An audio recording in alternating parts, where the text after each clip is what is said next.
Sveicināts klausītāji! Mani sauc Ilze, un šis ir stāsts, kā es satiku Dievu. Man bija parasta dzīve vairākus 10 gadu.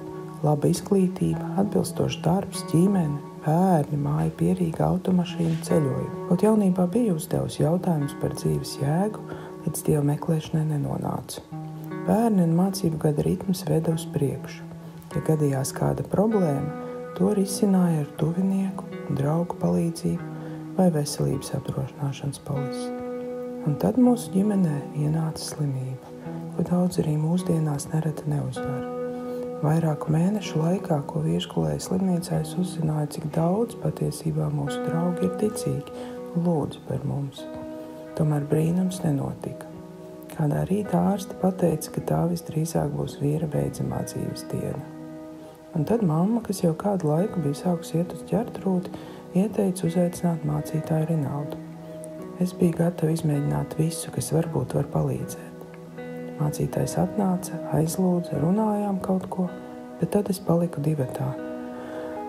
Ar bezsamaņā gulošu savu tobrīd tuvāko cilvēku, uz kuru spēku, gudrību un atbalstu bija likusi visas cerības. Apzinājos, ka tagad situācija ir tāda, kur ne tikai ārsts un mācītājs nevar palīdzēt, bet cilvēkiem vispār tas nav iespējams. Un mana sirds izmisumā vaicāja, kas tagad būs. Un sirds saņēma atbildi, kam gribas uzticēties. Tagad es par tevi parūpēšos. Uzreiz nesapratu, kas īsti ir es. Un tad mamma pateica par alfa kursu, un sākās mans apzinātais ceļš ar Dievu, kas par mani rūpējas neizmērojamā žēlstībā. Jāpiebilst, ka tagad 10 gadus vēlāk joprojām dzīvoju un strādāju turpat, pat braucu ar to pašu auto. Bet dzīve Dieva vadībā ir daudz, daudz labāka.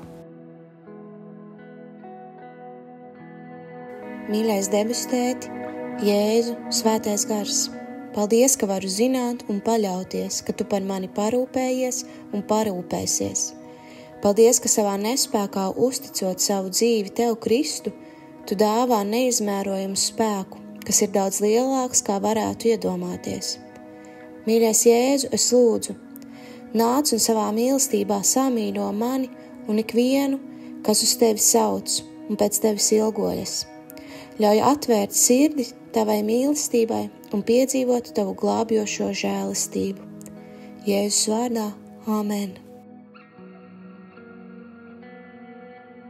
Aicinu piedalīties audio liecību projektā Mīlestības ceļš liecībās arī tevi. Ieraksti balss ziņā savu stāstu, kā Dievs sevi ir tev atklājis, ko Viņš ir darījis un kā Jēzus ir tev palīdzējis, uzmundrinot, samīļojot, dziedinot, stiprinot. Esi daļa no dzīvā evaņģēlija pasaulē un ieraksti savu audio liecību telefonā, izmantojot balss ieraksta aplikāciju un nosūti to uz e-pastu liecības@gertrude.lv.